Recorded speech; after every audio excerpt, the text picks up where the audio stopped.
தமிழக மக்கள் அனைவருக்கும் இனிய காலை வணக்கம். நவம்பர் 2 ஞாயிற்றுக்கிழமை சரியாக காலை 9:30 மணிக்கு இந்த வானிலை அறிக்கையானது பதிவு செய்யப்படுகிறது. அதிகாரப்பூர்வ அறிக்கைக்கு இந்திய வானிலை அறிக்கையை பார்க்கும். இது உங்கள் age is weather update channel.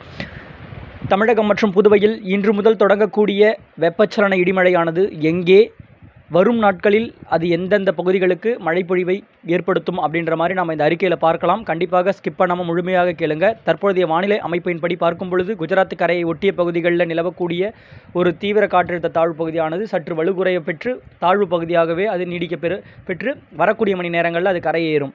So அங்கே இருக்கக்கூடிய ஒரு காற்றெல்லாம் எப்படி விடுபட போகிறது, அது எந்த மாதிரியான திசை ஏற்படுத்தி நமக்கு ஒரு மழைப்பொழிவை ஏற்படுத்தப் போகிறதும், மற்றும் மியான்மர் கரை அருகே நீடிக்கக்கூடிய, அதாவது வடக்கு அந்தமான் கரைப்பகுதியை ஒட்டிய மியான்மர் கரைப்பகுதிகளில் நிலவக்கூடிய ஒரு தீவிர காற்று சுழற்சி, அது காற்றழுத்த தாழ்வு பகுதியாகவே அது கரையேறி மீண்டும் அது செயலிழக்க பெற்று அந்த